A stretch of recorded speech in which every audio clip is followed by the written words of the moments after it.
Good evening. Good evening, everybody. The meeting's being recorded as a standard practice with municipal meetings. I want to thank you for being here this evening. We have a small turnout, but I'm sure people will join us as we move further along. Tonight's gathering is one part of several efforts that we've created to encourage people who might have questions to ask them. And so here's somebody I have to admit, very good. Someone else just joined. So we want to use this as an opportunity to ask any questions about the comprehensive plan that you might have. And I want to encourage you to think about the plan and how you might want to provide comments to the Planning Commission. So I'm the town's planner and zoning administrator. My name's Chris Jakubiak. And the important thing that I like to stress tonight is that I'm here to just give an overview of the plan and then answer any questions you might have. And I'm not here to defend the plan or even to record comments that you might have. What I want to do is really answer any questions you might have so you can make the best presentation of your concerns to the Planning Commission. So I'm here as your resource to answer any questions you might have again and to help you formulate your comments for the Planning Commission's public hearing. And the public hearing will be November 9th.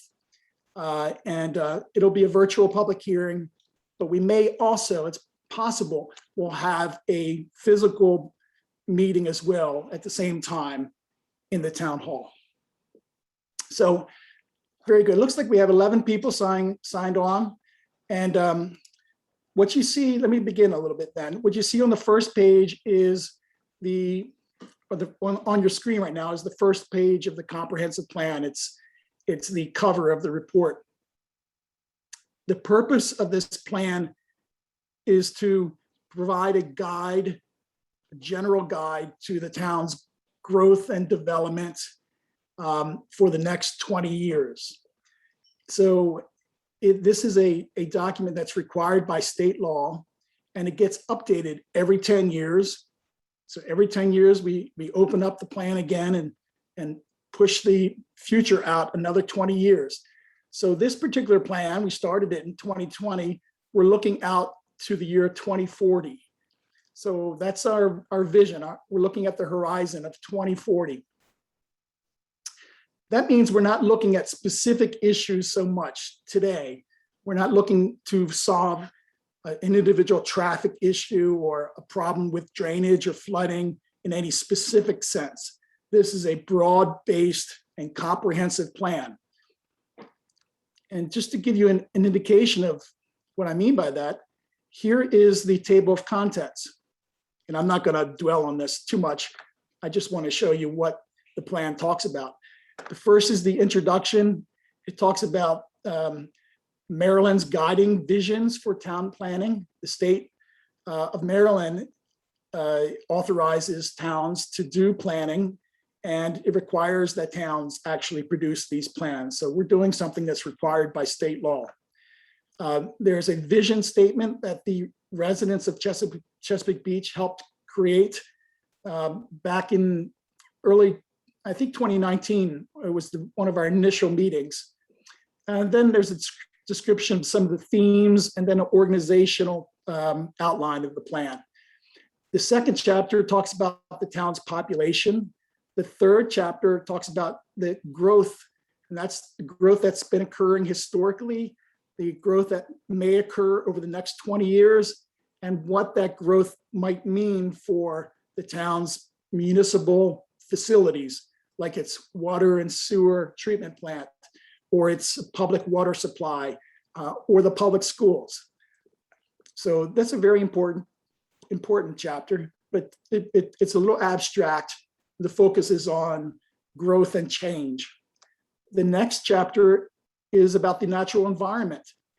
In the main part of this chapter, and the thing that's new to this plan is the discussion of sea level rise and its potential impact on the town over the next 20 years. Chapter 5 is land use, and that's how the various activities that we engage in as property owners are spread out over the landscape. So we know we have residential uses, we have commercial uses, we have maritime uses, and there's natural lands too. You know, there's forests and wetlands and marshes. So that's what this chapter talks about. And it provides a plan for land use, a vision for how the town might be arranged with respect to these various types of land uses over the next 20 years. 6, there's a housing chapter. This is a new requirement by state law, and state law requires that Chesapeake Beach and every town have a plan to address affordable housing and low-income housing. And that's what this chapter does.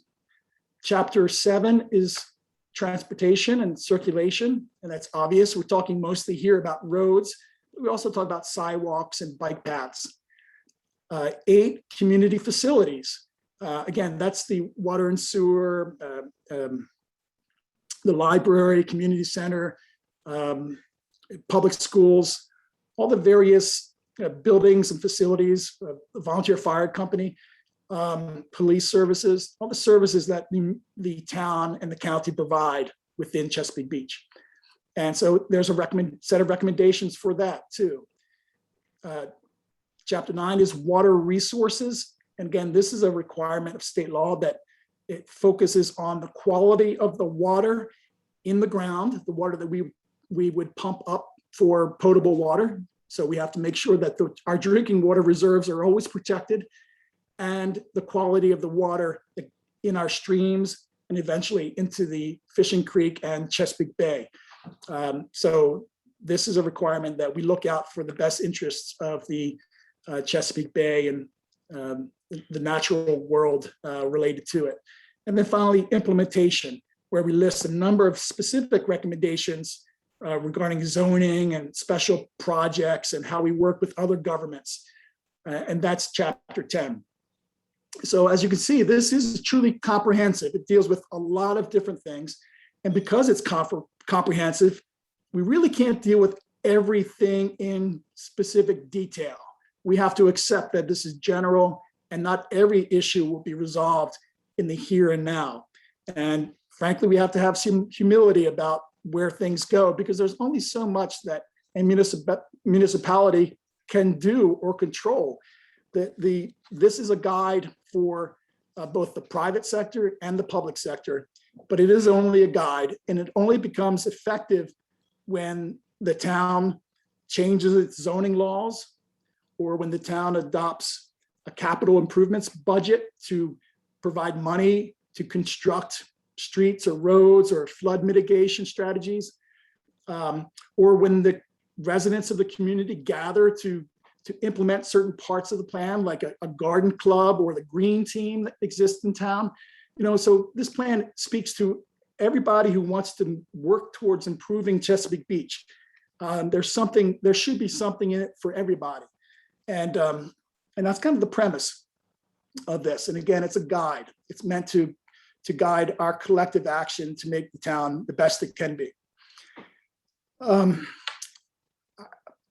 I'm going to assume on some level that you have had a chance to read the plan and have some specific questions. But before I do that, and I don't want to spend the whole night just talking, presenting either, but before I do that, I want to talk about the land use plan map. And so I'm going to zoom through the document right now to locate that document or that map. So if you just give me a moment.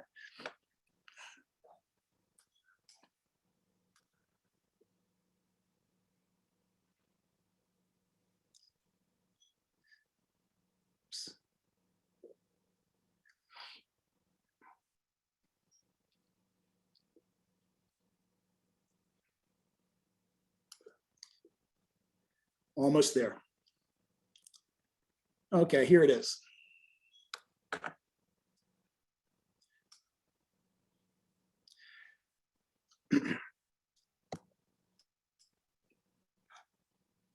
The purpose of the proposed land use map is to designate every parcel of land within the town a certain category, and thereby provide a guide for how the future will look. Now, of course, this is abstract. It's a series of colors, but each color represents some policy. For instance, if we start with the legend and we look at the first land use, it's that green color. And a great deal of the town is shown as green, which corresponds to resource conservation, which is really those naturalized areas within the town, or areas that are adjacent to Fishing Creek, and areas that are seen as flooding zones in the future or are flooding today. The principal goal here is to protect these areas forever from the impacts of development, and to direct development away from them to other areas where development can take place. So these areas are generally sensitive environmentally and not to be developed. And you can see how much of the town is actually very environmentally sensitive. Suburban cluster, that is this kind of a lime green here. That corresponds to the community along Old Bayside Road, like H Street and I Street, and the Wesley Stinnett Boulevard up here in the north part of town, and the Highlands subdivision. These exist today, so there's no policy change here. It's simply saying we'd like to see that very low density development continue. And if you think about it very specifically, what this says is that it is the town's policy that these large lots not be subdivided into much smaller lots to increase the development density. It's saying clearly the pattern that exists today ought to continue at least for the next 20 years. Then suburban cluster, that covers most of the, well, all of Richfield Station, except for the townhouse parts of it, all the single family parts of Richfield Station, the Heritage, where my cursor is now, and then Bayview Hills. You can zoom in a little bit. Bayview Hills. So this area is shaded yellow, and it also includes DeForest Drive and the houses that front onto that street, and Chesapeake Village down further south in the town. And again, these areas are already developed, and the plan basically says keep them the way they are, the low density single family. Our goal is to protect and preserve that pattern of development within the town. Then there's medium density, and the same thing applies there. In fact, this area, the campgrounds, historic subdivision, and the lands actually both sides of Bayside Road are currently zoned medium density, and the plan has long been that cottage kind of cluster of medium density housing remain the same. So there's no change contemplated for all of that land in the southern part of town. Then there's two new categories: Residential Village 1 and Residential Village 2. I should say there's two proposed new categories, or there's a proposal for new categories, including Village 1 and Village 2. Right now, there's only one village, residential village, and it's a zoning district, and it's called Residential Village. But the proposal is to break them into two parts and to make the one that's Residential Village essentially to preserve the pattern that exists there today.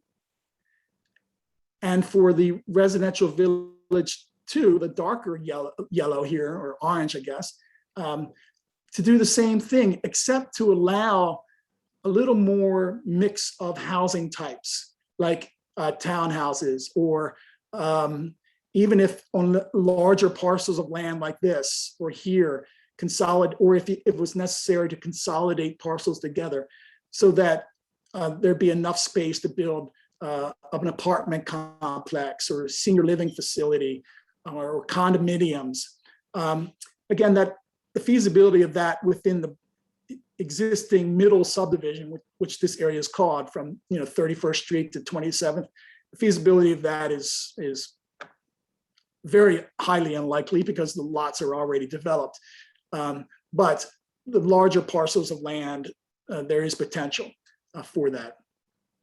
In fact, if you know the town really well, just north of 30th Street, there's a cluster of townhouses up here behind the fire company.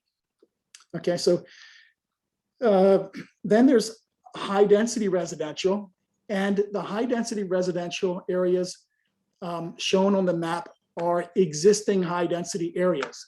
So there are no new proposed high density land uses. What is high density now is proposed to remain high density. And then institutional, which includes the schools and churches, and clubs, for instance, or fire companies, or Coast Guard facilities, or the town hall, museum. So these types of land uses are shown as blue, and certainly the plan signals that it would be great if these land uses would continue in town. They're very important to what makes Chesapeake Beach a desirable place to live. Then there are some commercial categories, and they range from a kind of a dark orange all the way through a very dark red. And there are proposals for a neighborhood level commercial, and that's shown here. If you look closely on this map, I'll zoom in a little bit more. From 14th Street, just at Bayside Elementary, or Beach Elementary, excuse me, up to 18th Street. These lots, most of this is zoned commercial already, and the proposal is that that commercial uses continue to be allowed in this area, but small scale commercial uses that have very minor impacts, if any, on traffic flow or nearby residential uses. If you know the area well, you know that there has been historically a florist and a gift shop and those types of small impact uses. That's what's envisioned in this area.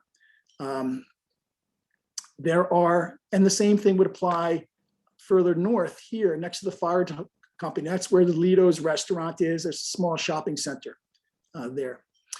The next step up in terms of intensity is the town commercial. And the town commercial is shown in the red, a kind of pink color here, along Maryland 260. Most of this area now is zoned commercial, but the proposal is to expand the amount of commercial land. And what that means is that if this plan is implemented, the zoning ordinance would be changed so that those folks who own property could put their property to use as a commercial use. They don't have to, they're not required to, but they could. It provides a greater degree of land use potential. So if, for instance, a developer wanted to build a new restaurant or a store, they could, on any of these parcels that are zoned, that are shown as red, if this plan is implemented. And the same thing here's Chesapeake Beach Road, of course, and Bayside. So there's Traders, right? And the Got gasoline station, and Tyler's. So, those properties, obviously the plan recommends continue in commercial use. And then the next step up is what exists now in terms of at the shopping center. The proposal is essentially the plan signals that it's the intent, town's intent, that the shopping center remain there, and that the uses that are there now continue to be there. And if the property redevelops, that it ought to redevelop in the same, essentially the same set of uses, shopping uses, retail uses that serve the general public. And that applies to the large parcel just across Bayside Road, at Harbor Road and Bayside Road as well.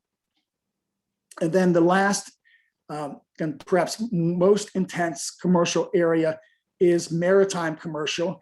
And that includes the land that has frontage onto Fishing Creek and around the Fishing Creek Marina. It encompasses not only private property, like on this side of the road, but also some public property. For instance, the property that the Calvert County owns where the community center is. It encompasses the Chesapeake Beach water park and some vacant parcels. So this is, by the way, this is where the Rod and Reel Hotel and Resort is located. And this is over here on Harbor Road is where Abner's Crab House and Game Room is located, okay? So the proposal there is that those types of uses be allowed to continue for the next 20 years at least. I mean, the plan is that really no change in the nature of commercial uses there.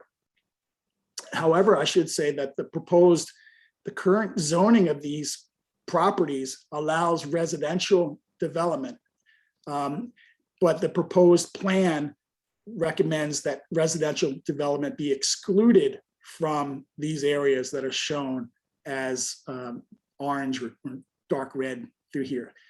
In fact, in all the commercial areas, residential would now be excluded if this plan is implemented, except for in the town commercial, where a business owner could rent the upstairs apartment. So a project could be developed as a mixed-use project where you might have an apartment or two above a ground floor retail operation. But in terms of the commercial development, residential development, it would no longer be permitted within this marina area. So that's the land use plan. And that's a quick summary of it. The document itself talks about this in much more detail and provides a series of recommendations about it. I think what I'd like to do is pause here. I've talked quite a bit and open the floor to anybody who has a question.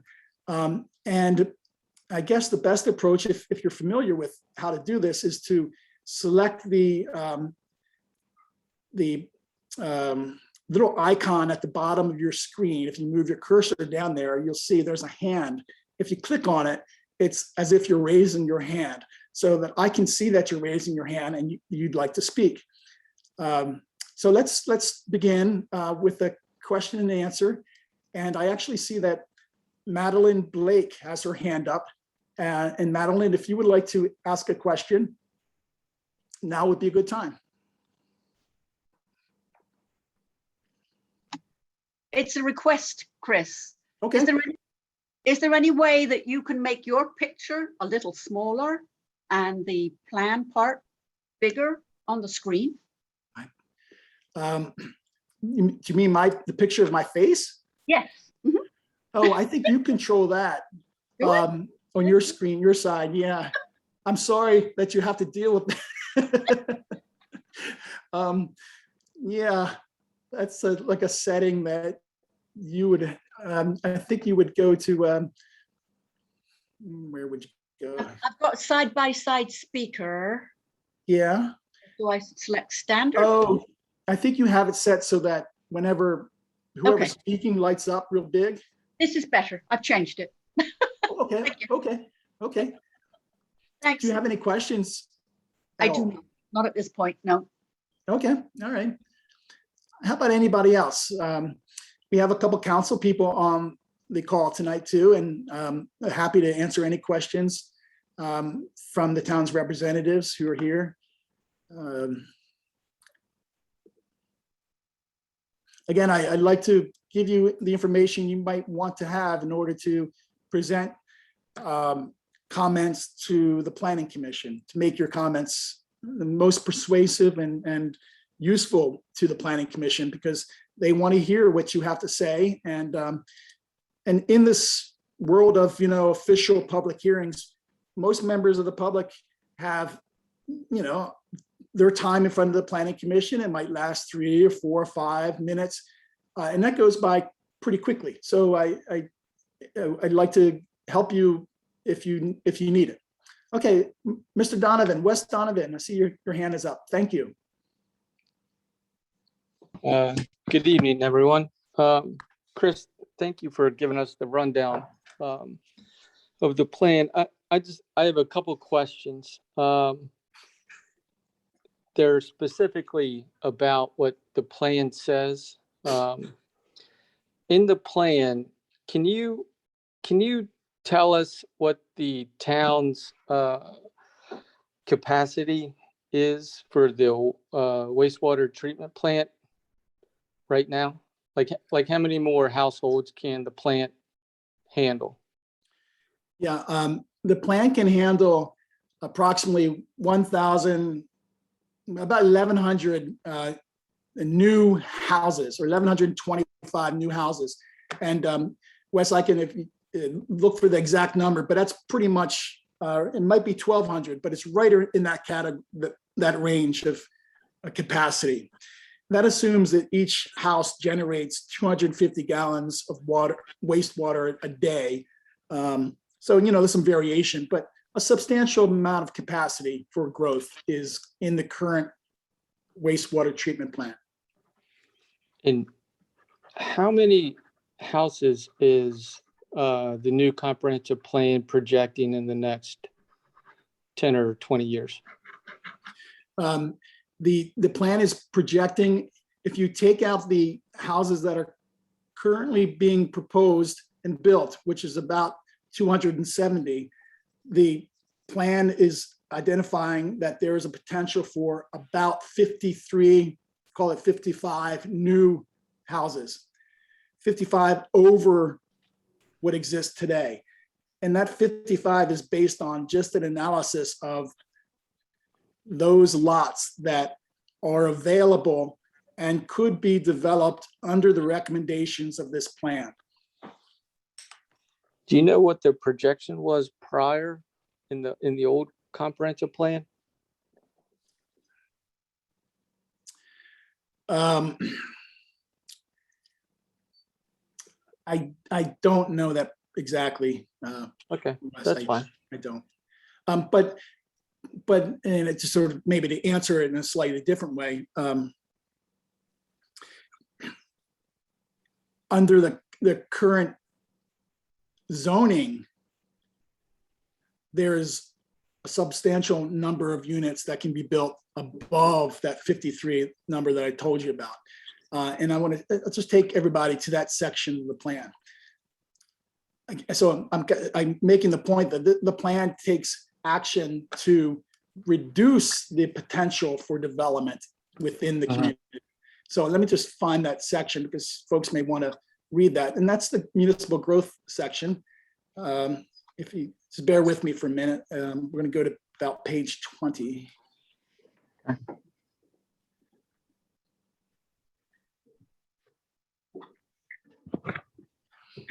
Chris, do you remember what year the plant had that major upgrade go online? When it went online, it was about 2017, 2018, I believe, and the project was fully completed just recently, I believe 2019. Okay.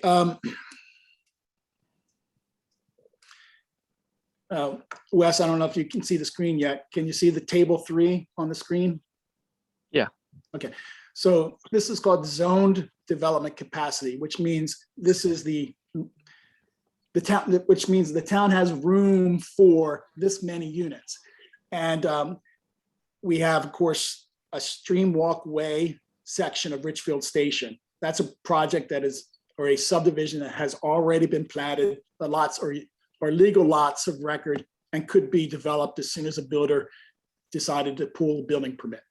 And then there's Crestview Lane subdivision, which is also Richfield Station, and it would add 48 units. So, and then there's the Heritage, which candidly has almost built out, has almost become built out, but it had 72 lots. So when you add those 3 projects up, you're at 174. That's the build out of our existing subdivision plats. Okay. Now, what's left over? Well, in the residential plan community, which is a zoning category, about 50 units. Within medium density category, about 5. Within residential village, about 100. In the high density zone, 10. In the Maritime district, 150. That's and that's a reasonable estimate based on the land that's available, its developability, and the zoning. And that's 315. So really, in the scheme of things, the town does not have a very large capacity for new development. It's 315 units. So the total estimated households that could be built as things stand today is 174 plus 315, or 489. And these don't get built right away. I mean, that's over the course of, it could be a decade or two. Now, with the plan, this part of the chart that sums to 315 now sums to 53. So after the existing projects are built out, there's about room for about 53 new houses if this plan is implemented and the zoning is put in place. Effectively, the potential for growth has been reduced to about 53 units. So I think that might help answer the question. It doesn't really speak to what the previous plan talked about, but talks about what in practice is available, on the ground. So as I understand it, currently today's zoning, we could have had 315 new houses or units, however you're calling that. But the 315 goes down to 53. The 174 that's at the top, Yes. that's already pre-approved, in the pipeline, in the works, or what is expected? Oh yeah, it's the pre-approved. The Heritage is, Okay. You could assume the Heritage is going to be built out before the year is out. And this Streamwalk Way section and Crestview Lane section of Richfield Station, those are legal lots of record. They just simply haven't been built on yet. So my initial question was, how much capacity is left at the treatment plant, the wastewater treatment plant? And it was north of 1,200, right? Correct. So even if you add the 53 that the town could have, plus the 174 we know it's getting, it'll still have capacity for 800 more. The treatment plant could handle, roughly guesstimating, 800 new houses. Is that correct? Yes, and just to be a little more precise, the town's share of the treatment plant could handle that many houses. Because the treatment plant capacity is much greater than the town's share. The county has a great deal of capacity, and maybe even North Beach has some capacity too. So the wastewater treatment plant is in no threat of being exceeded. And this plan certainly doesn't create any demands on the wastewater treatment plant. So can you educate us on the process of the comprehensive plan? Has planning and zoning or town, like, have they or we done any extensive research or any study to find out what the economic impact would be from lowering from 315 down to 53? like what that would do to the tax rate or lost, not lost, because you never had it, but what that does to the projected town revenue? Yeah, so we haven't done a study like that, Wes. We haven't evaluated what the fiscal impacts would be of growth or no growth, or this proposal. We just simply haven't done that. Okay. And then I just have one more question, then I'll let you go. You talked about the town did I'm going to say survey, but where you had the groups of people come in, they all had the board and the clipboard and wrote down like the vision, I guess is what it's called. Right, right. I don't recall, and maybe it's in there, I just don't recall seeing it, but in any of those boards, did it say that people in town wanted to get rid of the residential option in the Maritime District?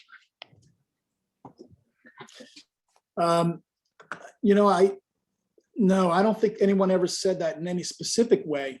By the way, for folks at home, the Planning Commission hosted 2 work sessions before COVID, right before things began to shut down, and they were really well attended. One was at the Northeast Community Center, and one was at the Town Hall, and a lot of questions were asked, and people worked together in groups, and we took copious notes, and then we went through a process of understanding what was presented, and the Planning Commission came up with a vision statement. And to answer your question specifically, no one, as far as I recall, and it's certainly not written on any of the boards that the groups talked about, said we should reduce the number of houses within the Maritime District. And in fact, I don't think we got that specific on any particular zoning district, Wes. But there was a theme that was going through a lot of the discussions about the need to balance growth with adequate facilities, with consideration of traffic impacts, and to work to a lower amount of growth. And so the Planning Commission took the growth related discussion and crafted a vision statement. And I'm trying to look for it while I'm talking, and I'm going to find it so folks know where it is in the plan. Page 8. 1 second.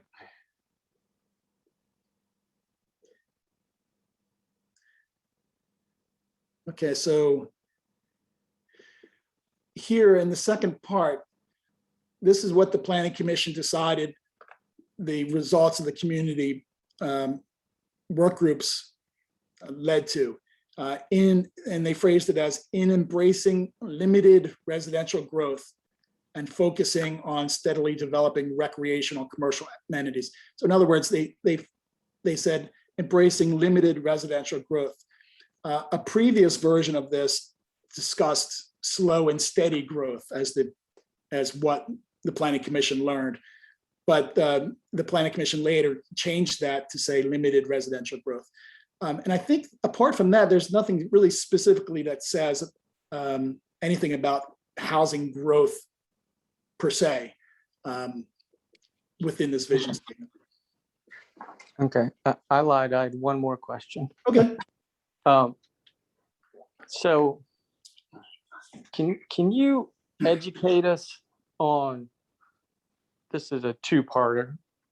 What's the difference between a detached house and an attached house, single family? Well, apart from the obvious, the attached house is attached to another, and it's more apt to be a townhouse, to look like a townhouse. And detached is a single family residence on its own lot, separated from any other house. So it's not attached to another house. So at the north end of town, Yes, the new plan calls for, I believe it's RV2 or RV1, one of them. And RV1, probably what you're referring to.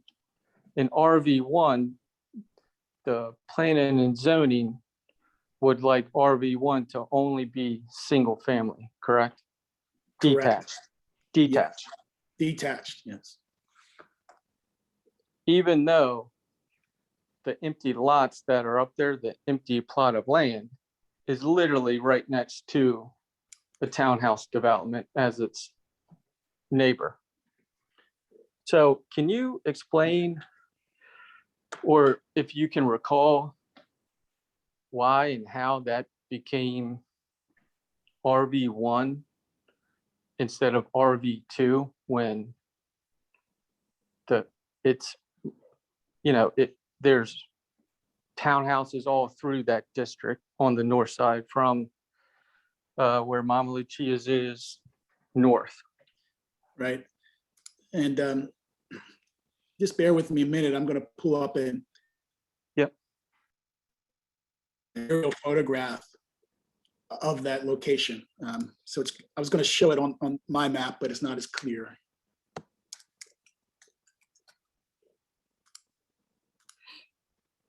Okay, don't stare at the screen too much right now. You might get a little seasick until we get down to Chesapeake Beach.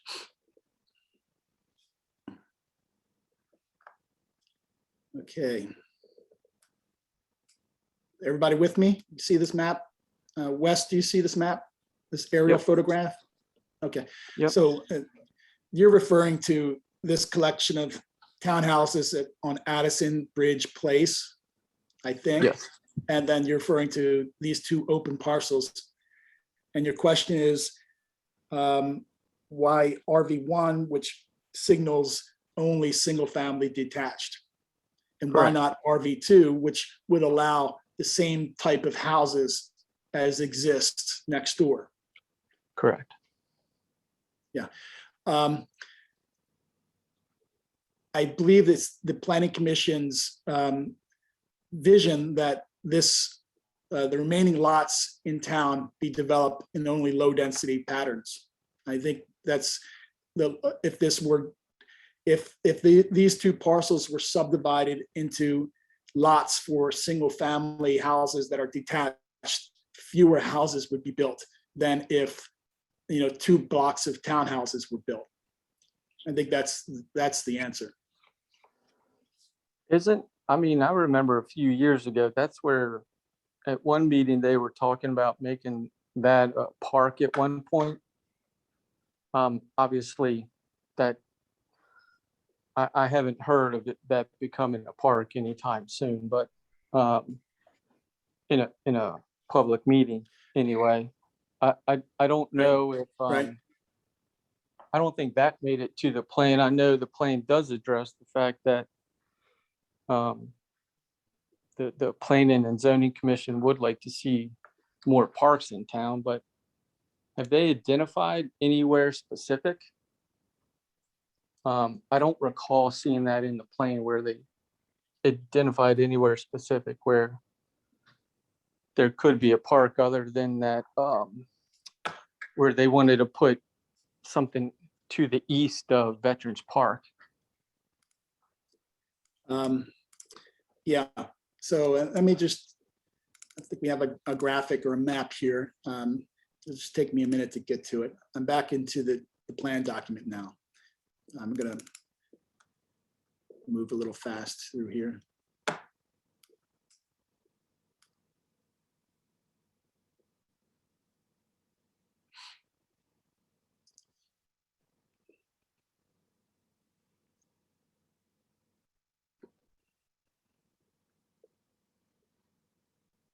Almost there.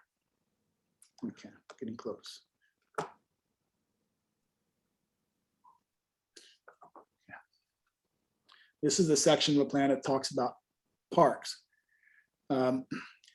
This shows existing parks in town. And let's see here, overall view. well, I thought we might have had a map that showed proposed parks. The principal area where a new park is specifically proposed, Wes, is in the Panhandle section of town. And then get to a map, I'll show you. Like down by Bayfront Park? That's right. So Okay. where this is Bayfront, Bayside Park now, and the proposal would be to develop this further into a natural resource type of park. So it's just an extension of what exists there now. These other trees indicate existing parks in the town. And the policy that's drafted here basically says we need more neighborhood parks, and the town council would do well to take action to acquire parks if land becomes available for them. But it doesn't specifically identify a parcel or property currently and make that a recommended park site. So my sister Mary doesn't believe me, and I finally got her to believe me. But where you're talking about, that land can't be, I don't want to say developed, but that land cannot be improved because there's an endangered beetle that lives there, right? Yes, Mary, you can believe him. He's right. There is a substantial amount of restriction on that land. But that's not to say that hiking trails or improved kind of beach type of activities couldn't be allowed. But the impact of any changes would have to be very minimal. And like I said, the focus there is that it's a natural resource park or natural resource space, not a intensive use park. Gotcha. Yeah. Understand. So More passive, I guess, is the correct term that park people use. yeah, I just know I was out there last spring and looking for shark's teeth, and that area is pretty high up on a cliff there. I mean, if the town is able to do something there, I would just be very cautious of where a trail would go. And then Yeah. Chris, I've known you for a while, but how many comprehensive plans have you written for the town or been involved with the town, but also in your career?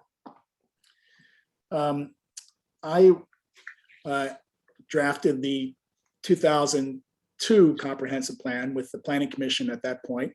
And that was quite some time ago. But in my career, I've drafted probably 24 comprehensive plans, roughly. Okay. So so basically you have the professional experience to know what it is you're doing, which I think is very commendable. And the town is very lucky to have you as the zoning administrator. I just wanted to share that with you, that, I really do think the town is fortunate to have your services. So that's all I really had for tonight. Thank you for answering my questions. And thank you for that comment. I appreciate that. Yep. Anybody else? Anybody else have any questions? Anything at all?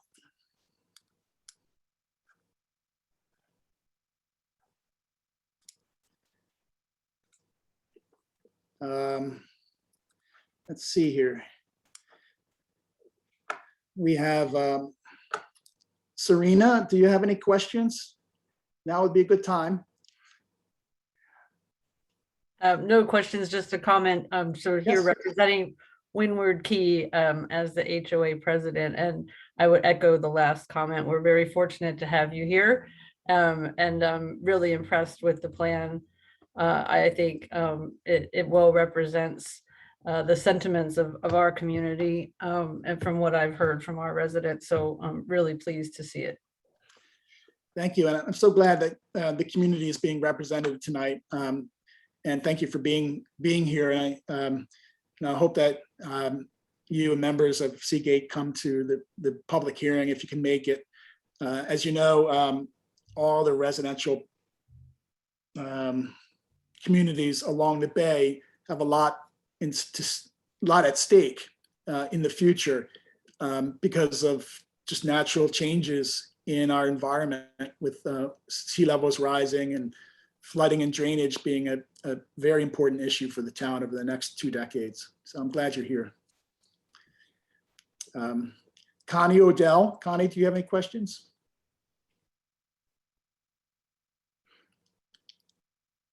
Okay.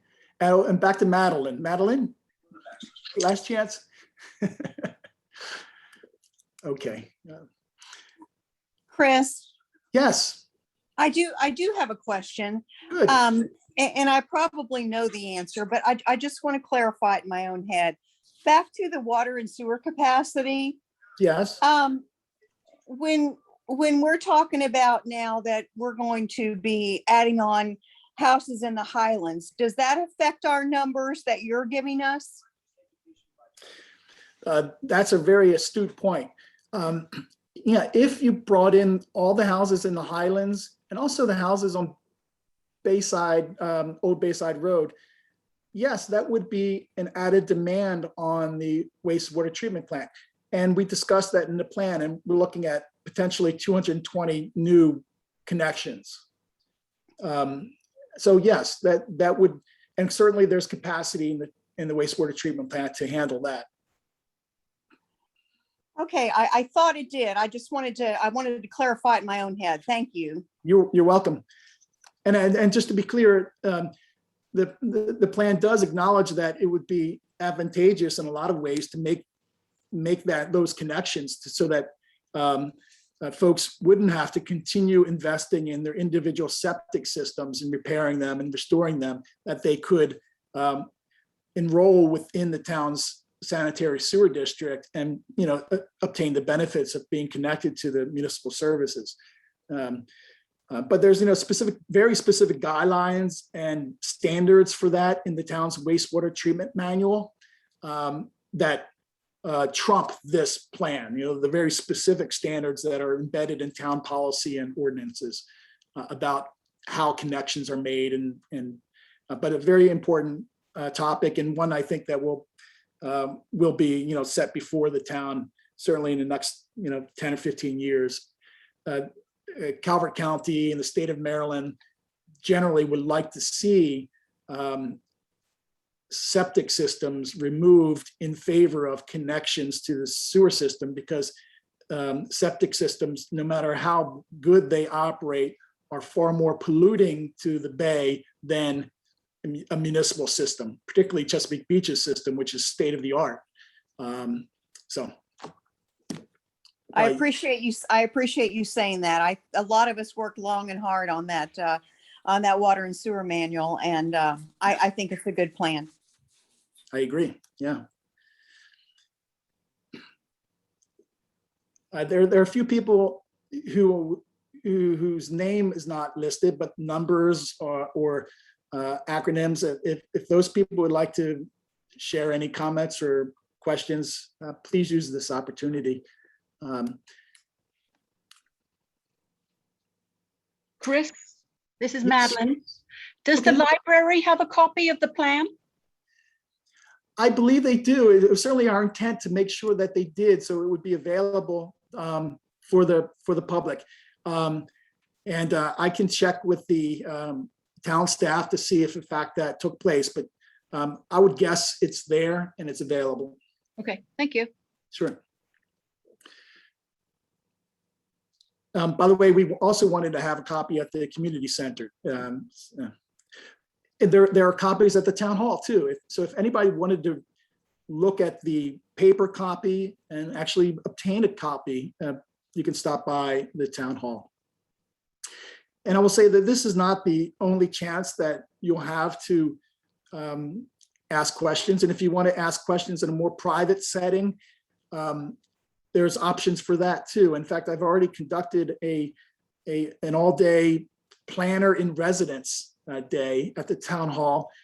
4 people came and spoke with me about their individual interests. And I think they talked about things that they probably would not want to talk about publicly. And that's fair and that's perfectly acceptable. And so I would encourage you to take advantage of that if that interests you. And if I could, if Sharon is available, maybe Sharon could remind everybody of the dates for the next in-town meetings and the next on-call phone meetings. Sharon, are you available? I am here, but I don't remember them being any more other than the next thing coming up would be the public hearing. I don't have the information in front of me. Okay, I know Holly had posted that on the website. Yeah. November 9th. November 9th is the public hearing. Let me look at my calendar real quick. I Yeah, took Chris. Hi, Chris. This is Yeah. Holly. I think it's November 1st. I'm just pulling it up right now. November 1st is your next in-person session at Town Hall. Yes, November 1st from 9 to 3, meet in person with you at Town Hall. Yes, and that's right. And by the way, there's a planning commission meeting on the 27th of October. So not tomorrow, but the following Wednesday at 7 p.m.